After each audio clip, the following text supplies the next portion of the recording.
Yes, question number 1 with respect to hepatitis. Hepatitis is like a viral disease. Like different varieties, different strains மாறி வந்திருக்கு. hepatitis A ல இருந்து B, C, D and E வரைக்கும் வந்திருக்கு. So அதை பற்றின question தான் it has been asked there. So hepatitis பார்த்தீங்க அப்படின்னா இன்னைக்கு ரீசெண்டாக ரிலீஸ் பண்ண ஒரு ரிப்போர்ட்டில் it has been told that hepatitis is one of the large, India as one of the largest cases, most number of cases with respect to hepatitis, any form of hepatitis for that matter. India அது ஒரு ஹோலில் வச்சிருக்கு. For example டிபிக்கு அடுத்து hepatitis, and in fact இது எல்லாத்துக்கும் முன்னாடி Covid was like one of the largest killers across the globe. அது TB, corona, hepatitis எல்லாமே. So this hepatitis அந்த ஒரு ரிப்போர்ட் ரிலீஸ் ஆயிருக்கு. 2022 டேட்டா வச்சு ரிப்போர்ட் ஒன்று ரிலீஸ் பண்ணியிருக்காங்க 2023 லேட்டர் ரன்ஸில். ஸோ அதை வச்சு பேஸ் பண்ண ஒரு கொஸ்டின் தான் திஸ் ஹெப்பாட்டிட்டிஸ் அப்படின்றது. So hepatitis A and E பார்த்தீங்க அப்படின்னா transmitted towards contaminated water. Hepatitis A and E is transmitted through contaminated water. And second, அதனால ஃபர்ஸ்ட் ஸ்டேட்மெண்ட் கரெக்டாக இருக்குது. செகண்ட் ஸ்டேட்மெண்ட் பார்த்தீங்க அப்படின்னா hepatitis B can be prevented by medication. So prevention அப்படின்னு வரும்போது like hepatitis prevent பண்ணுற medication, it is something that is curative. Medication எடுக்கிறது நம்ம ஏன் எடுப்போம்? It is to cure something. ஆனால் ப்ரிவென்ஷன் அப்படின்னு நம்ம வரும்போது ப்ரிவென்ஷன் என்ன பண்ணும்? What prevents something? What prevents a disease is that the vaccination that we take. So hepatitis B பார்த்தீங்க அப்படின்னா இது it can be prevented through vaccination. And அந்த hepatitis C statement பாருங்க, hepatitis C can be cured with vaccination. Can something be cured with vaccination? So இப்போ தான் பேசணும். கியூரேட்டிவாக இருக்கிறது medication, vaccination கிடையாது. Vaccination is something that is preventive. நீங்கள் பார்த்தீங்க அப்படின்னா லைக் ஜுரம் இருக்குது, இல்லை ஜுரம் இருக்க மாதிரியான சிம்டம்ஸ் இருந்தால் கோவிட் vaccines administer பண்ணிருக்க மாட்டாங்க. Only if you are hale and healthy they will administer covaxin or any vaccines for that matter in the COVID. ஏன் பண்றாங்க அப்படின்னா like it should not add to your woes. It should not add to your woes. உங்களுக்கு already Covid இருக்கு அப்படிங்கும்போது மறுபடியும் they cannot inject another covid strain or a weakened or live attenuated strain into your body so that the body has to cope with all the regular virus that is inside our body and also the vaccinated ones. So அதனால it is not a medication but it is a preventive thing. So hepatitis C can be cured with medication. Vaccination கிடையாது, it can be cured with medication. And hepatitis B-க்கும் D-க்கும் என்ன ஒரு relation பார்த்தீங்க அப்படின்னா B வந்தவங்கள தான் D ஜாஸ்தி effect பண்ணும். Hepatitis B வந்தவங்கள தான் D ஜாஸ்தி எஃபெக்ட் பண்ணும். அண்ட் அது மட்டுமே இல்லாமல் by taking vaccination, by preventing the occurrence of hepatitis B, you can also prevent the occurrences or of you catching with hepatitis D. So அந்த ஒரு ரிலேஷன்ஸ் இருக்குது. So A and B is contaminated through water. Yes, first statement is correct. 2 and 3 statements interchange பண்ணி கொடுத்துருக்காங்க. It is prevented by vaccination. And இது தெரியலனா கூட you could have at least arrived at that part, basic common knowledge வச்சு you could have arrived at இல்லைங்களா. ப்ரிவென்ஷன்றது vaccination பண்ணக்கூடிய ஒரு விஷயம், கியூரேட்டிவ் தான் மெடிகேஷன்ஸ் பண்ணும் அப்படின்ட்டு அதை வச்சிருந்தாலே 2 and 3 கேன்சல் பண்ணியிருக்கலாம். First statement and fourth statements are correct. Option A 1 and 4. And இன்னொரு விஷயம் பார்த்தீங்க அப்படின்னா அண்ட் ரீசெண்ட் டைம்ஸில் ஸ்டடி ஹஸ் டோல்ட் தட் இது ஜென்ரலாகவே இருக்கும். ஆனால் இந்தியாவில் அதிகமாக இருக்கிறது அப்படின்னு பார்த்தீங்கன்னா பேசிக்காக 3 விஷயங்கள் வழியாக அதிக அளவில் ஹெப்பாட்டிஸ் டிரான்ஸ்மிட் ஆகுதுங்க. ஒன்று பிளட் டிரான்ஸ்ஃபியூஷன்ஸ், இன்னொன்று நீடில்ஸ், இந்த யூசேஜ் ஆஃப் நீடில்ஸ், டாட்டூஸாக இருக்கட்டும், இல்லை சிரிஞ்சஸாக இருக்கட்டும், இந்த மாதிரியான நீடில்ஸ் யூஸ் பண்ணுறது மூலிமா பண்ணுது. இன்னொன்று பார்த்தீங்க அப்படின்னா மதர் டு சைல்டு. ஸோ இது is one important point that we have to note is that mother to சைல்டுமே transmission of hepatitis occurs. And this mother to child தான் ஒன் ஆஃப் தி ஹையஸ்ட் கான்ட்ரிபியூட்டர்ஸாக வந்திருக்கு for hepatitis cases in India. For example நீங்கள் மற்ற 2 எடுத்துக்கிட்டீங்க அப்படின்னா today we are not using repeated syringes. நம்மளோட syringes, நம்மளோட நீடில்ஸ் எல்லாமே ஈவன் ஃபார் டாட்டோவிங், எக்ஸப்ட் ஒரு மாதிரி ஒரு ஹைஜீனிக்கான இடத்துல பண்ணுறீங்க அப்படின்னா like all the tattoos and all single use needles அதை வச்சு தான் பண்ணுறாங்க. And also for syringes blood transfusions எல்லாமே ரொம்ப சேஃபாக எல்லாத்தையும் செக் பண்ணிவிட்டு அதுக்கடுத்து தான் they are டிரான்ஸ்ஃபியூசிங், அது பிளட்ஸ்லாம் டிரான்ஸ்ஃபியூஷன் பண்ணுறது. ஸோ அதனால் மீதி 2 ஒரு பெரிய ஃபேக்டராக இல்லைனா கூட அந்த தேர்ட் பேபி டு மதர்ன்றது it is like one of the major contributors for hepatitis cases in India, for the large number of hepatitis cases in India and the rising number of hepatitis cases in India. And symptoms பார்த்தீங்க அப்படின்னா ஜென்ரலாக fever இருக்கும், ஃபெட்டிக் இருக்கும், you will feel like ஒரு மாதிரியான yellowish tintல வந்து your pupils, you know, like your eyeballs will color, and your urine, the urination will be darker in color, close to ஒரு மாதிரி jaundice வந்த மாதிரி வந்து இருக்கும். கிட்டத்தட்ட jaundice வந்ததுக்கான symptoms எல்லாமே வந்து கிட்டத்தட்ட jaundice-மே வந்து at இன்னும் higher levels போகும்போது வந்து hepatitis jaundice-மே வந்து வரும் அப்படின்ற மாதிரி வந்து சொல்லியிருக்காங்க. So yes, first statement A 1 and 4. Second statement, effective exchange rate. Yes, economics based question. Effective exchange rate is an index of, ஜென்ரலாக வந்து 2 types of index exchange rate பார்ப்போம் இல்லைங்களா. எஃபெக்டிவ் எக்ஸ்சேஞ்ச் ரேட்டும் exchange rate. So nominal exchange rate NER and RER real exchange ரேட்னு பார்ப்போம். Basket of goods and ஒரு சில என்ன மெக்கானிசமில் வந்து இல்லை என்ன எக்ஸ்சேஞ்ச் ரேட்டில் வந்து நம்ம லைக் இப்போ ஃபார் எக்ஸாம்பிள் யூஎஸ்க்கும் இந்தியாவுக்கும் என்ன எக்ஸ்சேஞ்ச் ரேட் போயிட்டுருக்கோ அது நார்மல் எக்ஸ்சேஞ்ச் ரேட் அப்படின்னும். இந்த பேஸ்கெட் ஆஃப் கூட்ஸில் இந்தியாவில் இருக்கக்கூடிய ₹1 இல்லை இந்தியாவில் இருக்கக்கூடிய ஒரு டாலர் வச்சு நீங்கள் யூஎஸில் எவ்வளோ பொருட்கள் வாங்க முடியும் இல்லை இந்தியாவில் எவ்வளோ பொருட்கள் வாங்க முடியும் அப்படின்ற அந்த பேஸ்கெட் ஆஃப் கூட்ஸை வந்து ரியல் எக்ஸ்சேஞ்ச் ரேட்ன்ற மாதிரி வந்து பேசுவோம். அதுக்கு அடுத்து பார்த்தீங்க அப்படின்னா எஃபெக்டிவ் எக்ஸ்சேஞ்ச் ரேட்ஸ் வந்து போகுது. எஃபெக்டிவ் எக்ஸ்சேஞ்ச் ரேட் என்னென்னு பார்த்தீங்க அப்படின்னா these are exchange rates that are based upon exchange rate that is based upon a group of countries, a group of currencies, group of countryயோட கரன்சியை வச்சு வந்து நம்ம கரன்சியை வந்து மெஷர் பண்ணி வந்து பார்ப்பாங்க. அண்ட் இதில் 6 இருக்குது, 40 இருக்குது, இன்னும் ஒரு சில இதெல்லாம் போனீங்க அப்படின்னா இன்னும் பெருசாகவே வந்து போவாங்க. ஃபார் எக்ஸாம்பிள் இன்றைக்கி வந்து இந்தியாவில் வந்து 6 கண்ட்ரி NEERனு வந்து பண்ணுறோம், நாமினல் எஃபெக்டிவ் எக்ஸ்சேஞ்ச் ரேட் அப்படின்றது. அது மட்டுமே இல்லாமல் 40 கண்ட்ரி NEERனு வந்து பண்ணுறோம். ஸோ எந்த அளவுக்கு ட்ரேட் அதிகமாக வச்சுருக்கோம் அப்படின்றத பொறுத்து. For example let us take US Europe, ஒரு 3 எக்ஸாம்பிள் எடுத்தோம். US யூரோப், அப்புறம் let's say US Europe Britain, இது மூணுத்துக்கும் வந்து எவ்வளோ நம்ம வந்து ட்ரேட் வச்சுருக்கோம். ஃபார் எக்ஸாம்பிள் 50% வந்து US கூட வந்து வச்சுருக்கோம், 30% வந்து யூரோப் கூட வந்து வச்சுருக்கோம். அதாவது இது வந்து டாலரு, இது வந்து பவுண்டில் வந்து வச்சுருக்கோம், சாரி யூரோவில் வந்து வச்சுருக்கோம். பேலன்ஸ் இருக்க 20% வந்து UK கூட பவுண்டு ஸ்டெர்லிங்கில் வந்து வச்சுருக்கோம், பவுண்ட் ஸ்டெர்லிங்கில் வந்து வச்சுருக்கோம்னு வச்சுருக்கோம். ஸோ இந்த எஃபெக்டிவ் எக்ஸ்சேஞ்ச் ரேட் அப்படின்றது இது மூணுத்தோட வெயிட்டட் ஆவரேஜஸாக வந்துருக்கும். வெயிட்டட் ஆவரேஜ் அப்படின்னும் போது லைக் இப்போது இந்தியாவுக்கும் யூஎஸ்க்கும் 50% of relation, 50% of trade relations வந்து இருக்குது. ஸோ அதுக்கு வந்து 50% வெயிட்டேஜ் வந்து US கரன்சிக்கு US டாலர்ஸ்க்கு வந்து தருவாங்க. US டாலர்ஸ்க்கு வந்து 50% வெயிட்டேஜ், அகெயின் யூரோக்கு வந்து 30% weightage, 20% weightage for pound sterling. இதை வச்சு ஒரு வெயிட்டட் ஆவரேஜ் தான் வந்து வெயிட்ஸ் கொடுக்கறது அப்படின்றது. நான் எவ்வளோ அதை யூஸ் பண்ணுறேன், எவ்வளோ அதிகமாக நான் வந்து ஒரு கண்ட்ரி கூட ட்ரேட் பண்ணுறேன் அப்படின்றத பொறுத்து ஐ கிவ் தம் வெயிட்ஸ். இப்போ 100% US கூட பண்ணுறேன் அப்படின்னா எஸ் 100% வந்து 100% வெயிட்டேஜ் நான் யூஎஸ்க்கு தான் தர முடியும். Because I'm not transactioning, I'm not using the other currencies for transaction, like be the euro, be the renminbi, or be the won anything for that matter. So அதுதான் வந்து weighted average இருக்குது. But the first statement is given as simple average அப்படின்ட்டு. It's not simple average, it's weighted average. So first statement அப்படின்றது வந்து தப்பாக இருக்குது. So second statement பார்த்தீங்க அப்படின்னா real effective exchange rate does not factor in inflation. பேசிக்காக inflation ரியலுக்கும் நாமினலுக்கும் என்ன வித்தியாசம் அப்படின்னா இன்ஃப்ளேஷன் அட்ஜஸ்ட் ஆகிருக்கா இல்லையா, inflation has been calculated or not அப்படின்றது தான் real effective exchange, sorry real and nominal. Generally any real and economics பொறுத்தவரை ரியல் அண்ட் நாமினல் வந்தது அப்படின்னாலே வந்து இன்ஃப்ளேஷன் வந்து எடுத்திருக்காங்களா, இன்ஃப்ளேஷன் வந்து அட்ஜஸ்ட் பண்ணியிருக்காங்களா அப்படின்றது தான். Be it the real interest rate or nominal interest rate, be the real exchange rate, nominal interest rate, real effective exchange rate, nominal effective exchange rate, இந்த மாதிரி எந்த ரியல் அண்ட் நாமினல் வந்தாலுமே it is something that has to do with inflation. And இந்த real exchange ரேட்ன்றது inflation adjust பண்ணி வருது, inflation வந்து factor in பண்ணி தான் வந்து வரும். இங்கே வந்து இட் இஸ் நாட் ஃபேக்டர்ட் அப்படின்ற மாதிரி வந்து சொல்கிறாங்க. It will adjust it self for inflation. So second statement is also incorrect. So we are left with one option, that option A, only 3 is correct. An increase in NEER shows that an appreciation of rupee has occurred. இந்த NEER formula போட்டு பார்த்தீங்க அப்படின்னா again all these weights கொடுத்து பார்த்தோம் அப்படின்னா yes, an increase in NEER value refers to an increase in the appreciation of the Indian currency. So only third statement is correct. Question number 2, only 3. Option A, only 3 is correct. Question number 3, consider the following statements. Article 176 of the Constitution, address for customary address by Governor and State Assembly. Governor has no discretion in reading out the text of the address. No restriction. Okay.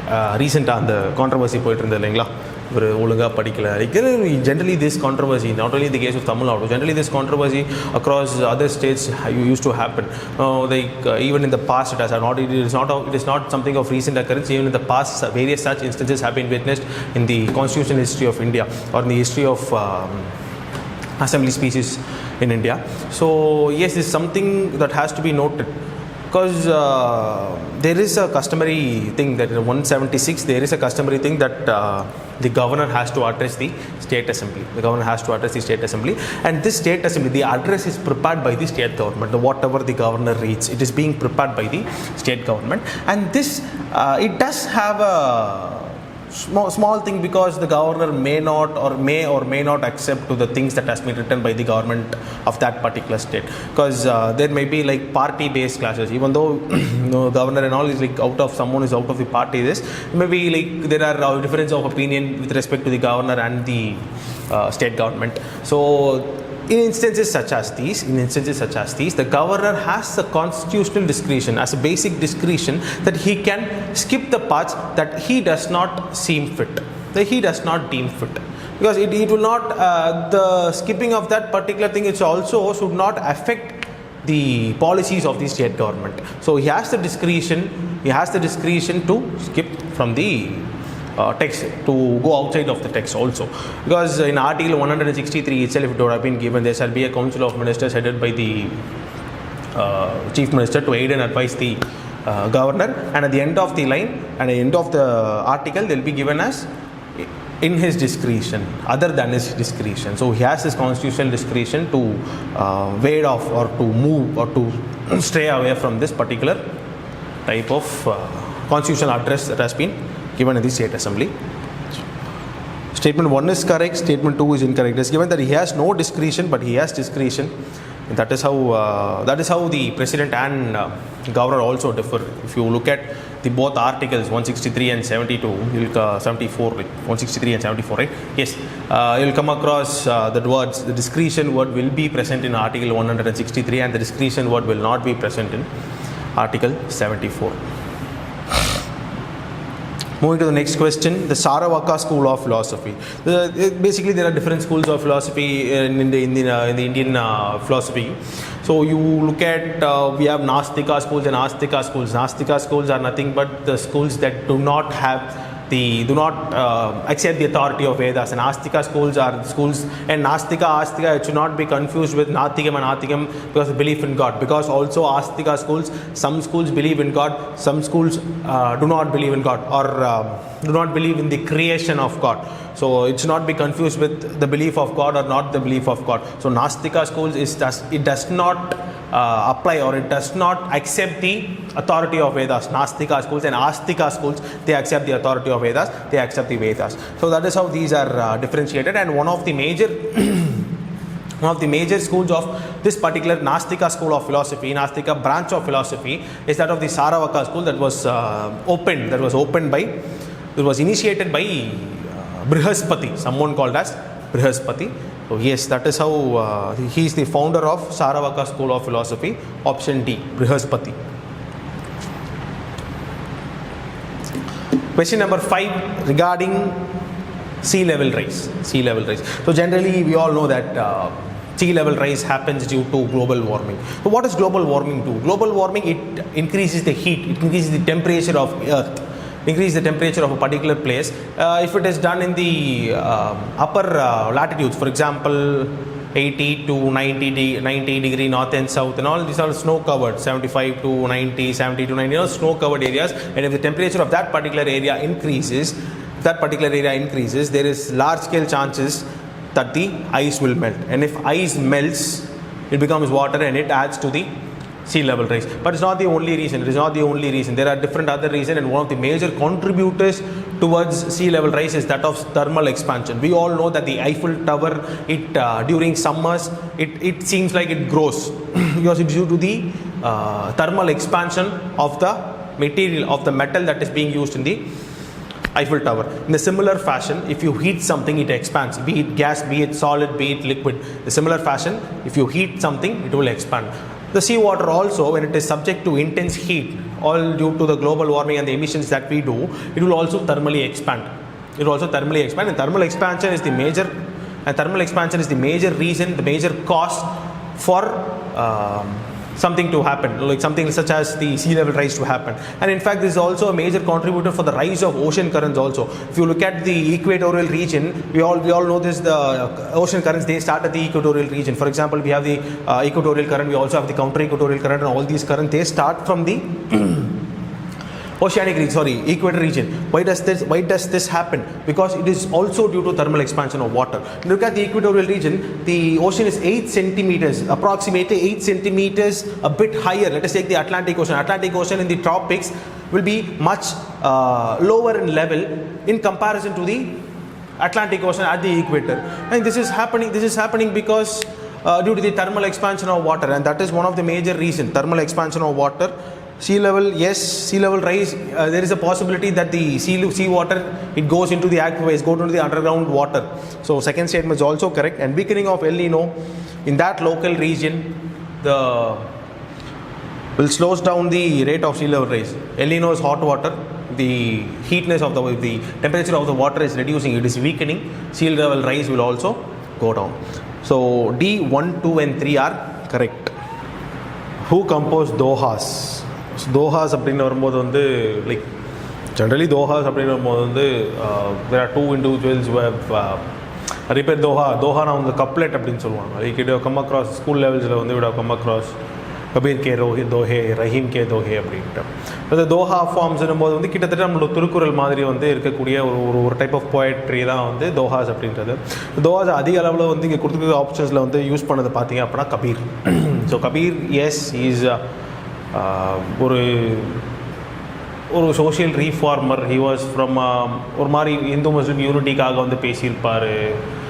Lot of things that you would have discussed. Like ஒரு டிசைப்பிளாக வந்து இருந்திருப்பார், ஒரு மாதிரி ஒரு lower கம்யூனிட்டியிலேருந்து பிறந்திருந்து like அந்த மாதிரி வந்து லைக் சோஷியலி ப்ரோக்ரெசிவ் திங்ஸ் பற்றி வந்து அவரோட கோப்ளெக்ஸ், அவரோட தோஹாஸ் வந்து நிறைய பேசியிருப்பார். Lot of things that has to be noted when it comes to Kabir. So இந்த தோஹா ஃபார்ம்ஸில் கம்போஸ் பண்ணது வந்து it was Kabir. Question number 7, green ammonia. So green ammonia na enadhu? Ammonia, yes, we all know NH3 is something that is a form of nitrogen that is being used in order to, used as a fertilizer, used for different forms and all. You can also be used in fuel cells, can be used in fuel cells as a storage mechanism that we can use. But what is this green ammonia? Green ammonia is something about ammonia and green ammonia they are not different. They are not completely different, but yes, the process through which ammonia is being created. There is a slight difference when it comes to ammonia and green ammonia. Generally, when ammonia treat பண்றதுக்கு we use this process called as the Haber-Bosch process.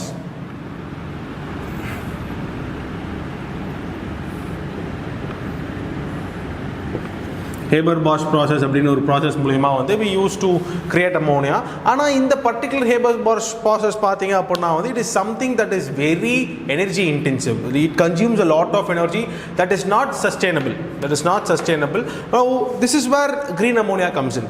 The use or the production of ammonia using Haber-Bosch process with the use of green energy in the sense sustainable forms of energy, renewable energy, non-fossil fuel energy. When you use such forms of energy to produce ammonia through the Haber process is known as green ammonia.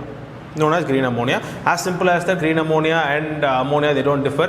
Only point where they diverge is that the power source that is being used in their production process. So yes, and ammonia cannot be used in a fuel cell. Yes, they can be used in fuel cells. Ammonia can be used as storage units in fuel cells. So which of the following is incorrect is asked. Only the second statement is incorrect. We all know that green ammonia can be produced using Haber process.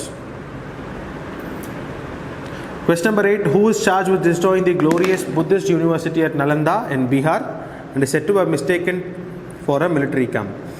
Nalanda University, we all know it was one of the famous Buddhist university. A lot of travelers, like for example, Hyung Sang have given their travel logs about the Nalanda University.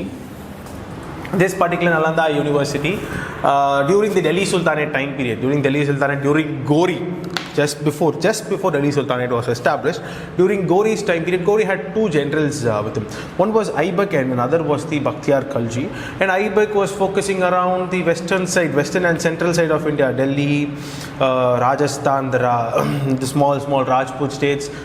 He was focusing on consolidating. Not Ghori would have defeated them, but on consolidating this, Aibak was focusing. And Bakhtiar Khalji, he moved towards the eastern side, that is Bihar, Bengal, Orissa, this side and all. Bakhtiar Khalji was consolidating the Delhi Sultanate, consolidating the Ghurid dynasty.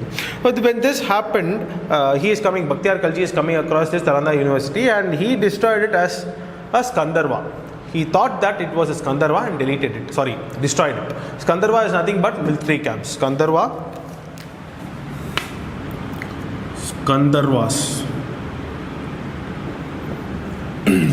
are nothing but military camps, and mistaking the university to be a Skandarva, Bakhtiar Khalji destroyed the Nalanda University. Option D, Bakhtiar Khalji. Question number 9 regarding Article 47. Article 47 can be used to justify the restriction of citizens under Article 19(1)(g). 19(1)(g) talks about the profession, right? Freedom of profession, anyone can do any profession, it talks about that. And there are two basic restrictions with respect to the Article 19(1)(g), that is regarding profession. One is the state can monopolize. No one can question the monopoly of state in certain sectors. The state can monopolize any sectors. And the other is public interest. So in public interest, any form of profession can be restricted. So that is another thing to be noted. These are two forms of restriction that we have. And what is this Article 47 say? Article 47, it talks about drugs, intoxication. There are two parts of Article 47. One will be the socialistic principles regarding the standard of living, nutrition and all these stuff. And next will be in the Gandhian principles of Article 47, it talks about prohibition and opposing intoxication, opposing the usage of drugs. That is what the Article 47 talks about. So you can use Article 47 in order to ban the profession of drugs usage, you can drug manufacturing in the sense with an intent to give a psychotropic substances, with the intent to produce a psychotropic substances and do it in an illegal fashion. Not talking about the pills or drugs that we use for medications, but as a narcotic drug. This can be used to ban that. And Article 47, yes, the first part, the socialistic principle, it talks about to raise the level of nutrition and standard of living and improve public health. Both statements 1 and 2 are correct.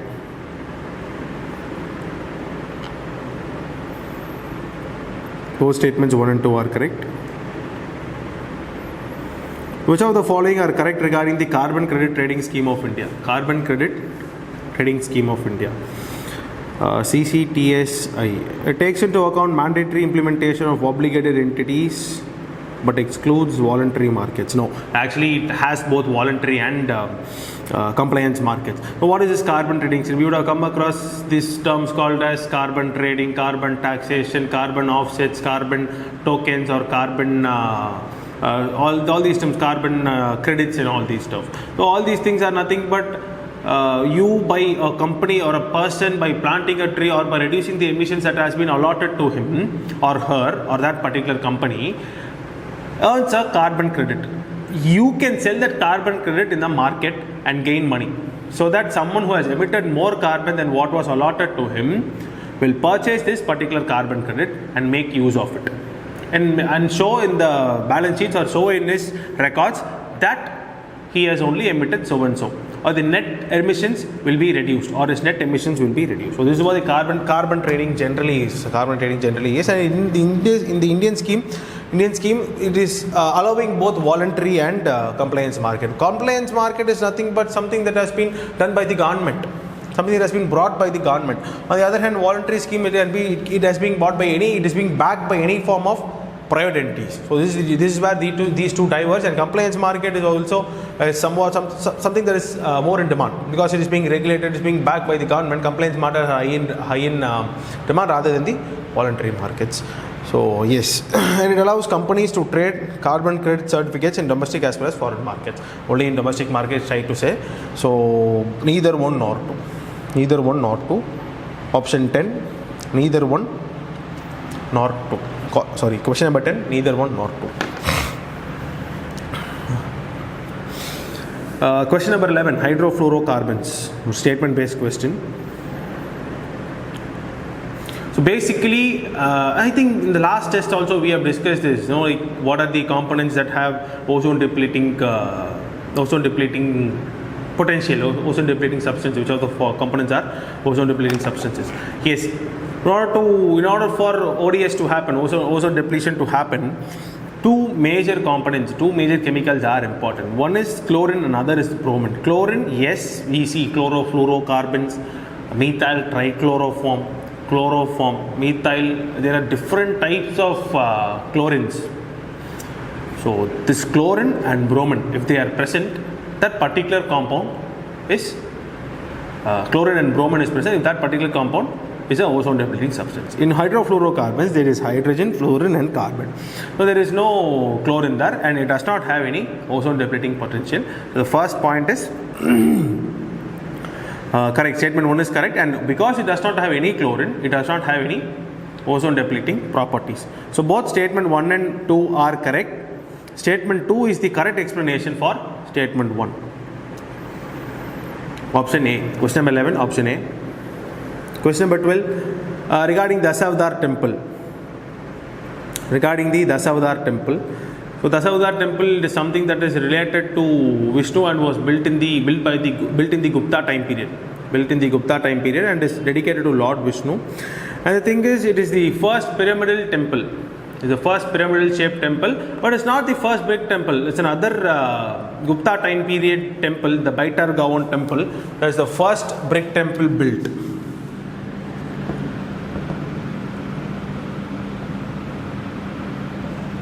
The Baitar Gaon temple is the first brick temple that was being built.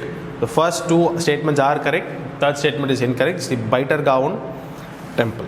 It's the Baitar Gaon temple. Question number 13.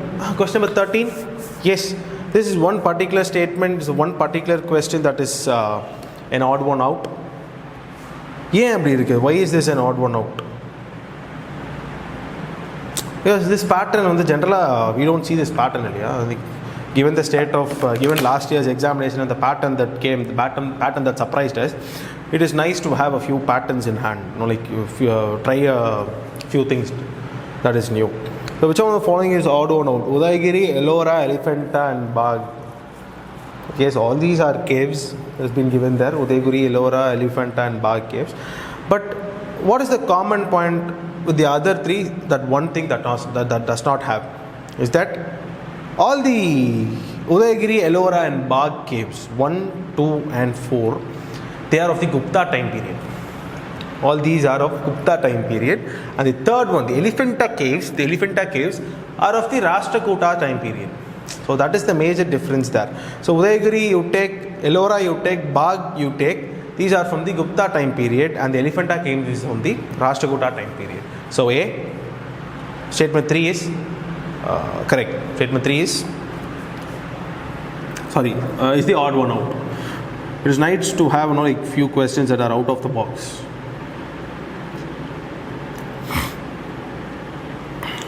Question number 14,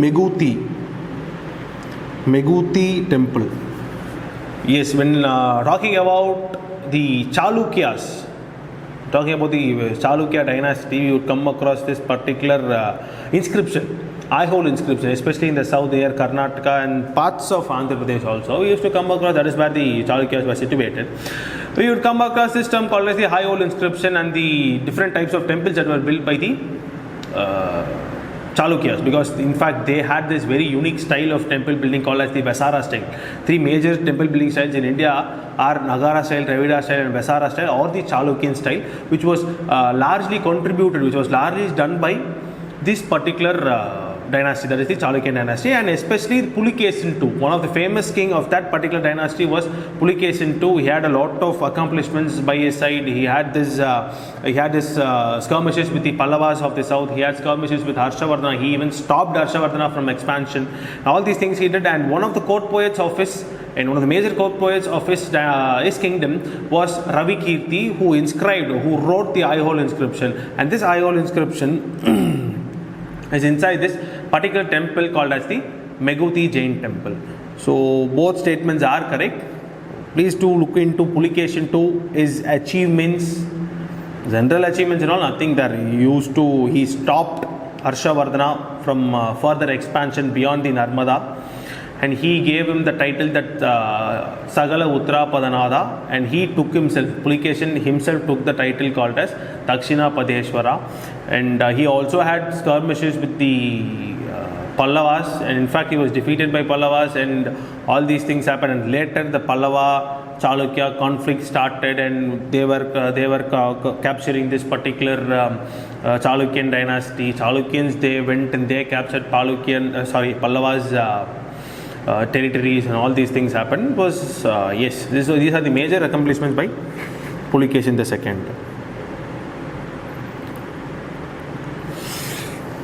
Question number 15, Kuni Bandara. Question number 15, Kuni Bandara. Kuni Bandara, yes, recently from Madhya Pradesh, at least around 6 monuments, they were added to the UNESCO World Heritage Sites tentative list, not complete list. The tentative list was added, and hopefully after a year they will get the World Heritage Site tag also. So, and one of that heritage site is that of Kuni Bandara. It's nothing but an underground system. It's nothing but an underground water system that was built not by the Palas but by a Subedar of that particular area, Burbanpur. It is actually situated in a place called Burbanpur, Madhya Pradesh, and the Subedar of Burhanpur, Abdur Rahim.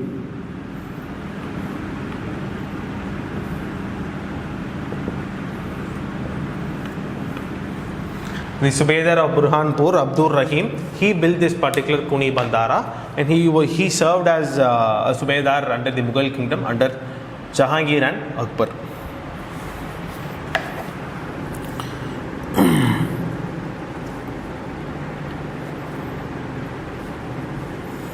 Ajanta cave paintings. Ajanta cave paintings, the subject matter of these paintings is Buddhist. Yes, obviously there are a lot of Buddhist notions, Buddhist paintings are there in Ajanta. Yes, and they were done during the Sunga and Gupta time period. Gupta time period and Vakataka time period is one of the major things that contributed to this particular Ajanta cave development, especially the Vakatakas. They did a lot of things. So Guptas, and they use the tempera style. Tempera style is a style of cave painting that uses bright colors and fresh paintings. So 16 have some apprehensions like the subject matter of these paintings is Buddhist. Yes, first statement is correct, but cancelling will get C and A. They were done during the reign of Sungas and Guptas. That is where I have apprehension that Guptas and Vakatakas. So we are skipping that statement too, and they use tempera style. So 1 and 3 are correct. 1 and 3 are correct. It is Guptas and Vakatakas. Guptas and Vakatakas. Anyways, please do check the key for further clarifications. Not so like there is clumsy out there. That particular second statement is clumsy. So please do check the key. 17. Barabar caves are a part of, which of the following are a part of the Barabar caves? So basically the Barabar caves is made up of four smaller caves. Not smaller caves, it is a group of 4 caves. The 4 caves are Lomarishi, Sudama and Karanchapur. The 3. Lomarishi, Sudama and Karanchapur. And next is Vishwazapori. Vishwazapori cave. Vishwazapori cave. So these three caves, Vishwasapori, Karan Chaupar, Sudama and Lomarshi caves are part of the Barabar Hills or Barabar caves. Moving on to the next question, question number 18, Citizenship Amendment Act. Citizenship Amendment Act is inapplicable to the tribal areas included in the 6th schedule. Yes. Areas falling under the ILP. So 1 and 2, option C, 1 and 2 are correct. So 6th schedule areas, in 6th schedule areas, it cannot be done. The CAA is not being implemented.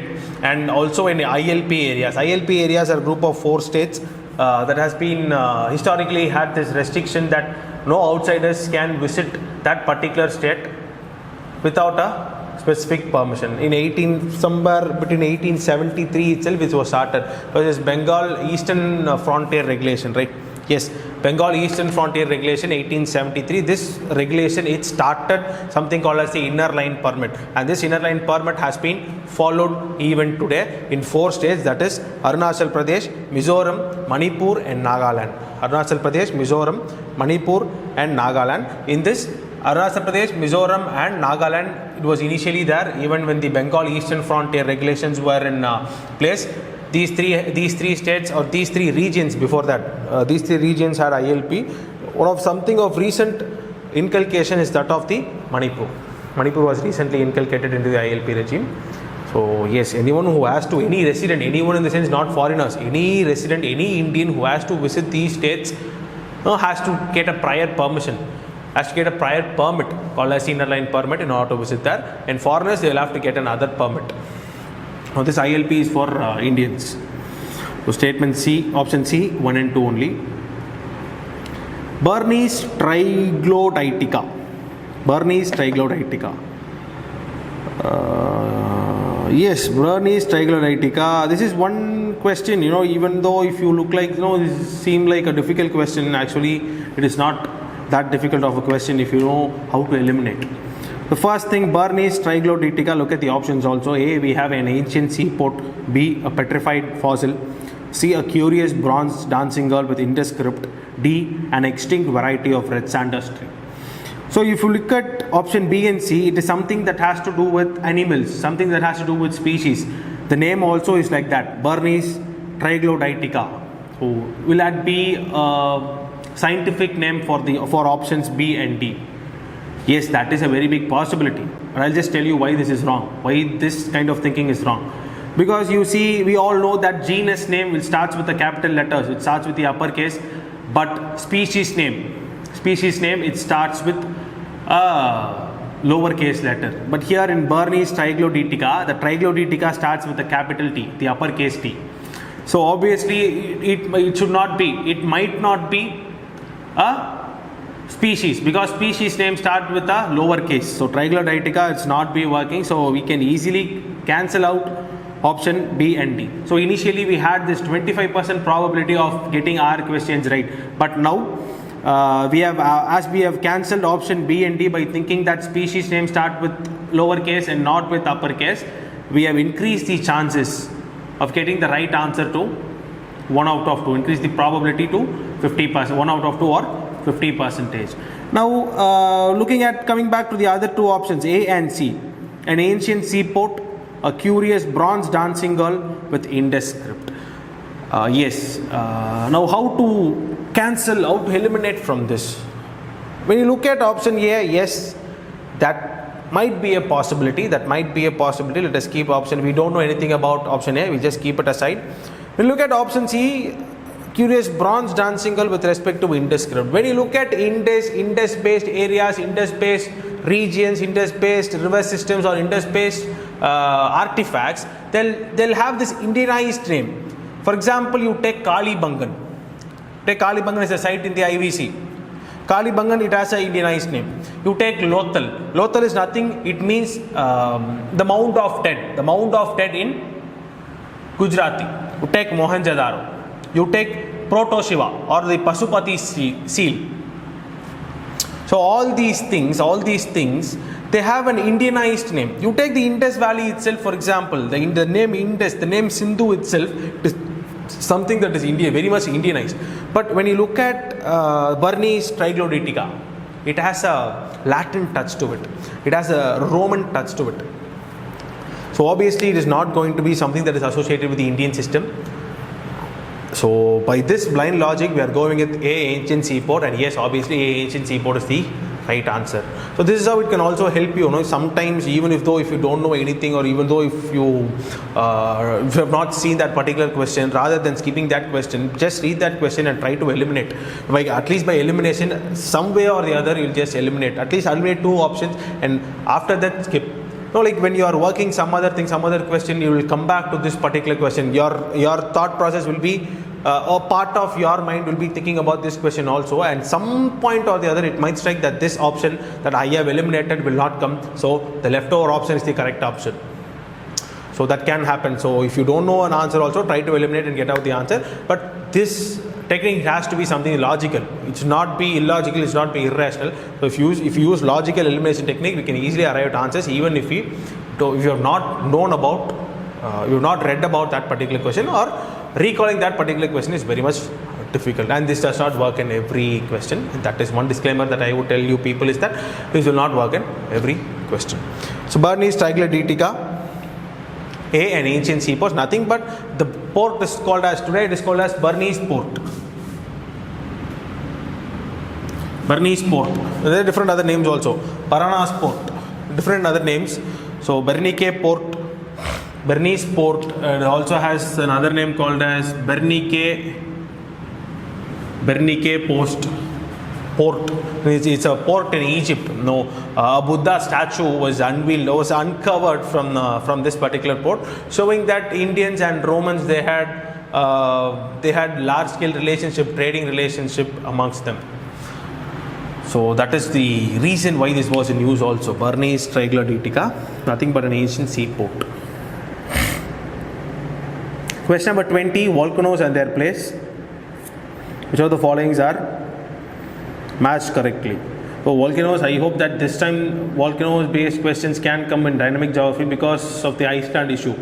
Iceland, yes, every 24 hours around thousands of earthquakes and volcanic eruptions were witnessed. So that, I hope that volcano based questions can come. Yes, Mayon is the volcano that is present in Philippines. It's not in Brazil, it is in Philippines. And Popocatépetl is something that is in Mexico. Mount Popocatépetl is in Mexico. Mount Merapi is in Indonesia. So the first 2 statements are incorrectly matched. Popocatépetl is not Philippines, it's Mexico. Mayon is Philippines, not Brazil. But Merapi is in Indonesia. Only one pair is correctly matched. Only one pair is correctly matched.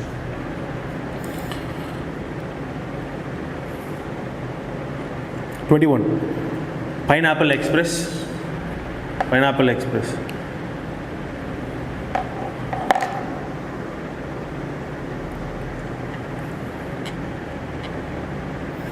Pineapple Express. Yes, recently there was a current affair that US will receive lot of rains. Why did this happen? Because it was due to something called as atmospheric rivers. Atmospheric rivers, and one particular atmospheric river that brings very good rains to US is that of Pineapple Express. These are nothing but intense clouds. These are very strong clouds with lots of moisture content, that is water vapor, and when they move past an area, they just shower it there. And this is what we call as atmospheric rivers. Generally a river flows, right? In a similar fashion, all these moisture bearing clouds, they flow in the atmosphere, they come to a particular area and they deposit the water that they have. This is what atmospheric river is. And one particular atmospheric river that flows on top of US is Pineapple Express.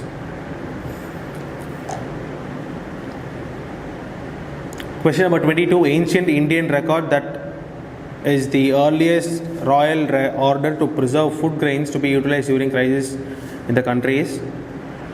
So the Mauryan time period, Shohugara copper plate inscription. Shohugara copper plate inscription, and this is why we insist that PYQs are precious. No, these are all taken from previous year question papers, this particular question. So please do work on your PYQs. The Shohugara, generally we don't come across these terms, like Shohugara copper plate. When we learn about Mauryan time period, we just learn Chandragupta Maurya, Bindusara. We talk about Ashoka's inscription, the Romanide inscription, Musky inscription, Gurjar, Kartoshi, any inscription for that matter. But this copper plate and all we won't see. So that is why we will have to work on our previous year questions, so that it will be very much useful for us in answering the other things also. And a lot of things have been repeated also. In fact, there is this particular question regarding the adaptations of desert plants. This question and all, I'm not so sure about the year, but it was repeated in 2 consecutive years, not even a gap, 2 consecutive years. The same question was repeated with very minuscule, very minor changes to the statements. 23. Theistic schools of Indian philosophy. We discussed, right? Theistic, Nastika and Astika school. So there is also this other thing called as theism and atheism, the belief of God or not the belief of God. So in that, theistic schools are those that believe in the existence of God. So Nyaya and Vaisheshika. Nyaya and Vaisheshika are theistic schools of Indian philosophy. Nyaya and Vaisheshika, theistic schools of Indian philosophy.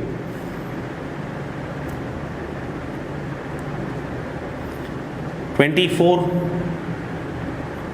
Regarding corals, they are sessile, cnidarians, symbiotic relationship with zooxanthid and lock carbon in their skeletons. Yes, their skeletons, the polyps that is made up of calcium carbonate, so they have carbon, they capture carbon in themselves. That is one point, that one point is correct. They have, yes, we all know that they are in a symbiotic relationship with the algae called as zooxanthid, and that algae helps the corals to have color, it gives them food, and in return, this particular